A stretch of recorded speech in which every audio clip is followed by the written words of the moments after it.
এখন বিস্তারিত আপনাদের সঙ্গে কথা বলবেন ডাকসুর সাবেক ডিবি গণ অধিকার পরিষদের সভাপতি জনাব নুরুল হক নূরের সহধর্মিনী।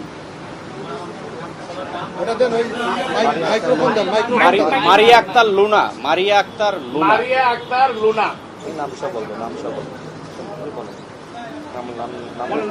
আসসালামু আলাইকুম, আমি মারিয়া আক্তার লুনা, ডাকসুর সাবেক ভিপি নুরুল হক নূর গণ অধিকার পরিষদের সভাপতি নুরুল হক নূরের স্ত্রী। আজকে আমাকে মাননীয় প্রধান উপদেষ্টা ডেকেছিলেন নূরের শারীরিক খোঁজখবর নেওয়ার জন্য এবং সম্পর্কে জানার জন্য। তো সে ওর বর্তমান শারীরিক অবস্থার খোঁজখবর নিয়েছেন এবং এই ঘটনার যে ন্যাক্কারজনক হামলা ওর উপরে হয়েছে তার আইনগত দুঃখ প্রকাশ করেছেন এবং আইনগত ব্যবস্থা নেওয়ার আশ্বস্ত করেছেন। আর সাথে সাথে ওর উপরে যে গুরুতর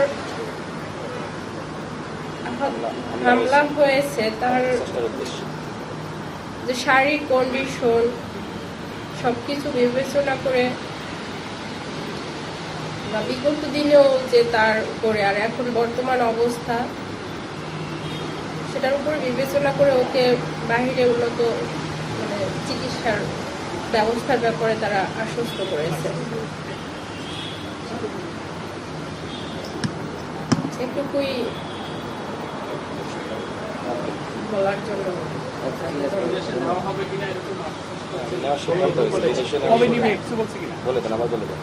বিদেশে নেওয়ার ব্যাপারে স্পেসিফিক ডেট বা নির্ধারণ করা হয়নি, বাট বলছেন যে ওর শারীরিক এখনো তো ও স্টেবল হয়নি, মানে সে যাওয়ার জন্য তো মিনিমাম একটা ওর যে শারীরিক কন্ডিশন এখনো গতকাল বিকেলেও ওর আবার গতকাল দুপুর পর্যন্ত মোটামুটি একটু ছিলেন, বাট ওকে আইসিইউ থেকে এখন বেডে স্থানান্তর হয়েছে ওর মেনলি ক্রাউড ম্যানেজমেন্টের জন্য। যখন আইসিইউতে ছিল অনেক যেহেতু এখন জাতীয় পর্যায়ে একটা পরিচিত মুখ সবাই দেখার জন্য ভিড় করছে, সো জায়গায় তো আরও অনেক রুগী আছে, তো তাদের সেফটির ব্যাপারটা মাথায় রেখে ওকে কেবিনে করা হয়েছে ওই জায়গায় ট্রিটমেন্টের জন্য। ও কালকে দুপুর পর্যন্ত মোটামুটি ছিল, বাট বিকেল থেকে ওর আবার ব্লিডিংটা শুরু হয় নাক থেকে,